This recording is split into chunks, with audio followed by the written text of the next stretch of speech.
Hi everybody, welcome to my channel. I'm talking very quietly because it's very early in the morning and I don't want to disturb anybody, so yeah. Today we're going to talk about, it's the last Sunday, so we're going to talk about Book Nook.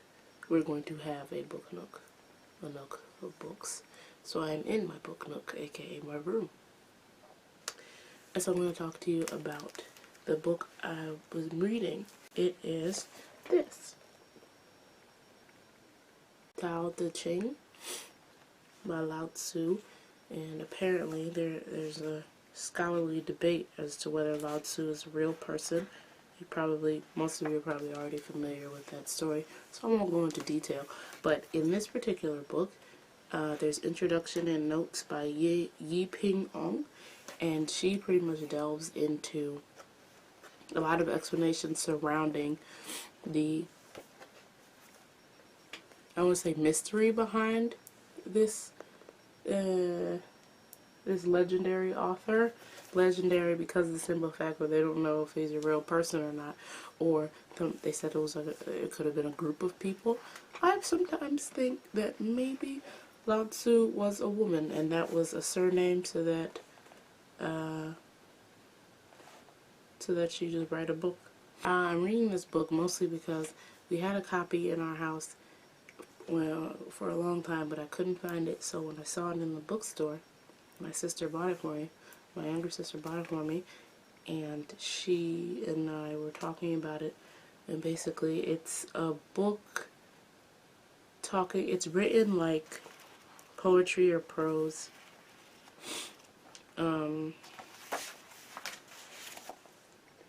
It's written like poetry or prose, pretty much. That's how I formatted it anyway. And I personally think that it's something that makes you reflect on how you think about life. Like, one of the main points I always make, right, is that when people are saying, oh, you know, you should appreciate sadness because then you wouldn't be able, you should appreciate sadness because then you wouldn't be able to recognize with happiness and stuff. And I've always been like, that's not true. That's unnecessary. You can have one and completely not have the other. They are two separate entities, which I'm still struggling with. According to the Tao Te Ching, Lao Tzu, says that that is true. You cannot have one without the other because they are both inherently intertwined together. Like a lot of things in nature and in life they go with one another. And so when I read that, I was like, ugh, well, you don't, just because you're reading something in a book doesn't mean you automatically have to subscribe to it. But the way it's put here made a good argument. I was like, alright, well, I see what you're saying here. But at the same time, I feel like because they're able to go together because this is essentially saying they're two halves of a whole. And I say that they're two wholes that happen to go in tandem. You know what I mean? Anyway, then there's another really good point in here where it was saying something like people are so caught up in what a room is, they forget that it is important because of what it is not. And so I was like, you know, that's a good point, simply because I'm not going to explain any of this right, but like how I took it, this book leaves a lot of things as matter of fact, and then it leaves you up to your own, I guess, upbringing and your own thought process to fill in the lines, so to speak. Like, it doesn't leave room for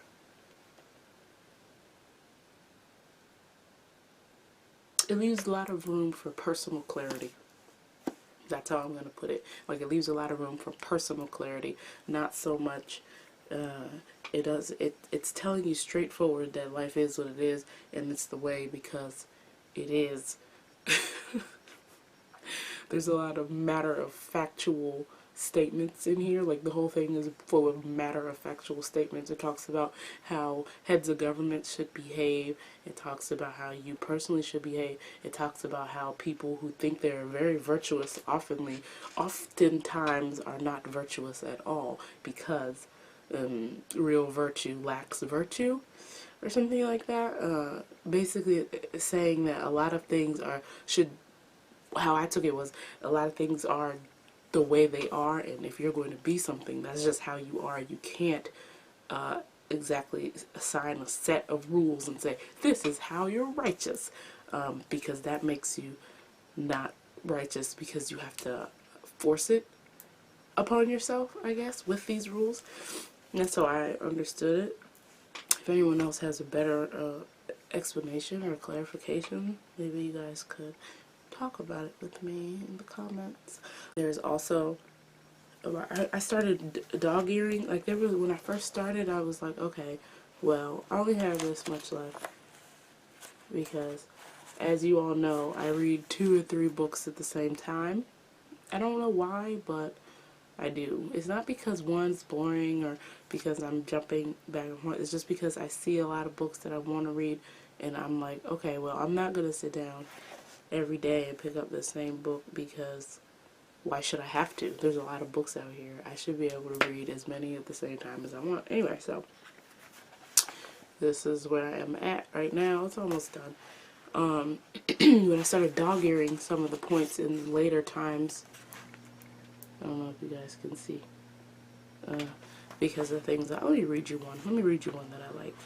It's either things that I liked or things that I couldn't fully conceptualize. But according to this book, I should not be worrying about trying to conceptualize anything. I should be taking it as it is, because that is the way of life. But it also says that there is no, it's like, okay, the back of this says the Tao is usually translated as the way or the path, but it is better understood as a universal life force that flows around and through all things. That's why in this book, Yi Ping, in the introduction, she explains that this is not something that you can make a following out of, because the minute you try to encase it into something like religion or a spirituality or something, you have lost its meaning, because the Tao is technically, technically undescribable, and in me saying it's undescribable also is trying to describe it, which is what I should not be doing. So it's just, the Tao is the Tao. It is what it is, and it is the flow of all things in the universe. Me putting all these descriptions on it, again, I should not be doing, but I'm trying to convey what I read. It also, one of the good points in here was saying that, oh, maybe I dog-eared it. Okay, I didn't dog-ear it, but there was a part where it was saying, like, we lose a lot of color. I'm paraphrasing because I can't remember the exact line. It's like, we lose a lot of colors because we see five, like, basically because of all the things that we label and recognize. We give ourselves limitations on what we can see and what we perceive in our everyday life. Again, that's how I took it, which was a really good lesson to me, because of the simple fact that we do that a lot in our daily lives. Like, we have this set idea of how things are and what things are, and don't let ourselves see or conceive anything beyond that, and it limits us greatly.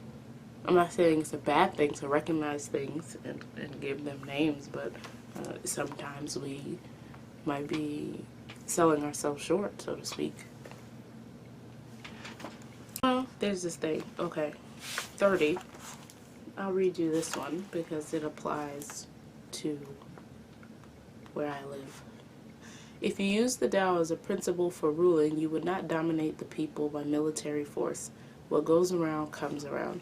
Where the general has camped, thorns and brambles grow. Excuse me. In the wake of a great army come years of famine. If you know what you are doing, you will do what is necessary and stop there. accomplish but don't boast, accomplish without show, accomplish without arrogance, accomplish without grabbing, accomplish without forcing. When things flourish, they decline. This is called non-thou. The non-thou is short-lived. And I think we'll end it there with that. So anyway, that's what I was reading.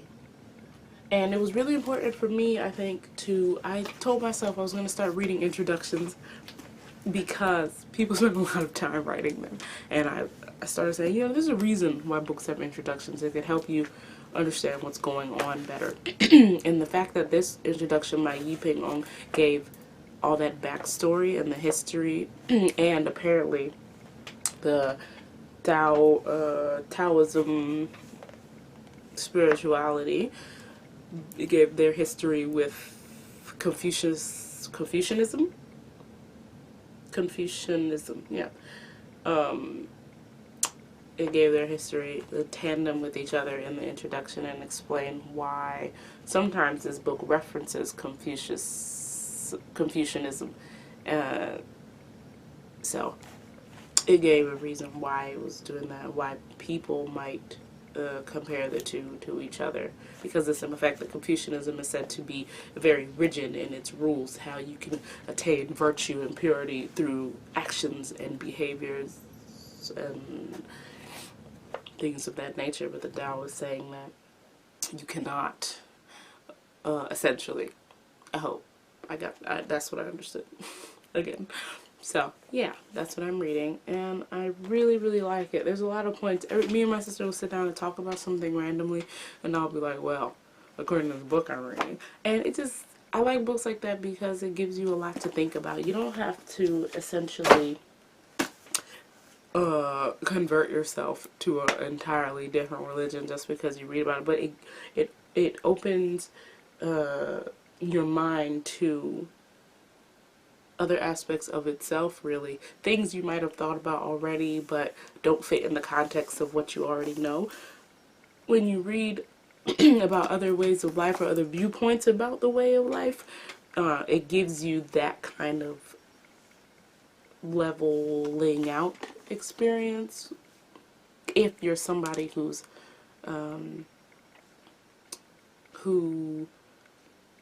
likes to think of things from different points of view. But I feel like that book is already in line with some of the things that I've thought about before. But that doesn't really matter, does it? It doesn't really matter. It's just the point that I'm reading it from a different perspective, and there's a lot of things in there that I was like, I never even thought about this. I've never even given this a second thought. And the book kind of brings it to my attention, like, wow.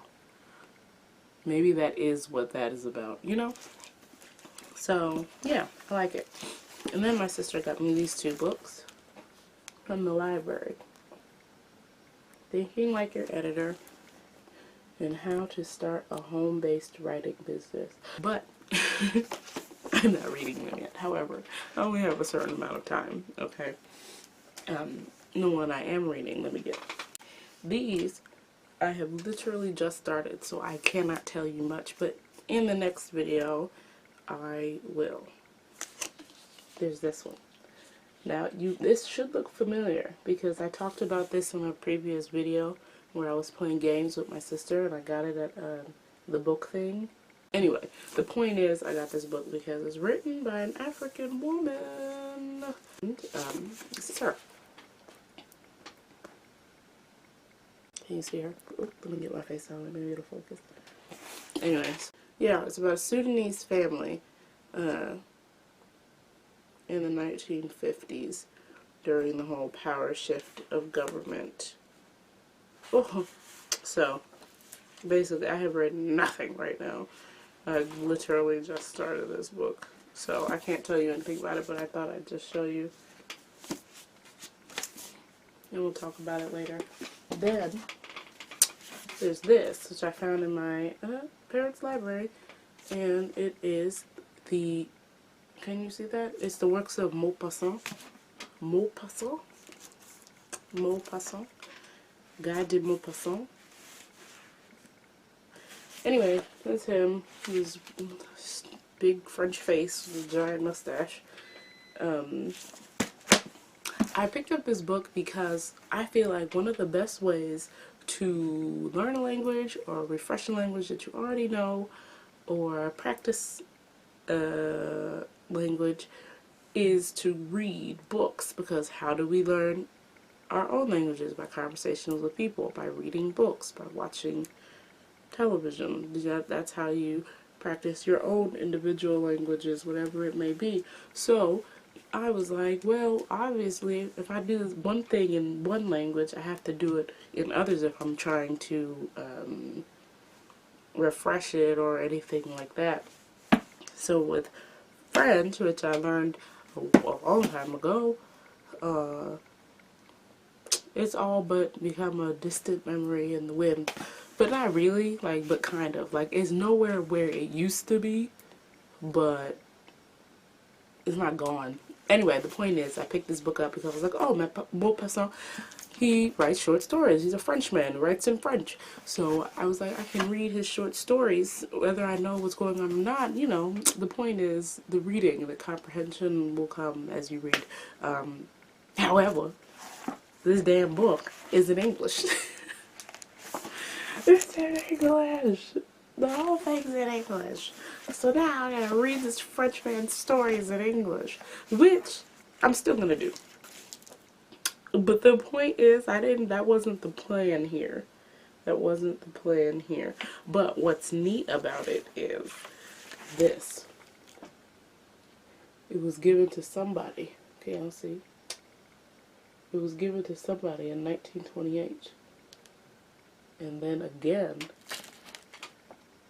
in 1984. I think it's neat. I think this book has been around all this time, and I think that's totally fun. But anyway, so yeah, he writes a lot of short stories about, I don't know, I guess you would say the relationships between people, but like, who doesn't? You feel me? Isn't our life just basically the relationships between people? Again, I haven't even started this one. I haven't even started it. So, but this is the third book I decided I was going to be reading at the same time with those other two. Mostly because I wanted to be in French, but now I haven't started. I think because I was disappointed that it was in English. But it's in English. What you gonna do? You know what I mean? I mean, I've heard him called as a genius or whatever, but what really makes a writing genius? What makes a writing genius? Maybe after I finish his full collection of short stories, I'll be able to tell you. Bye.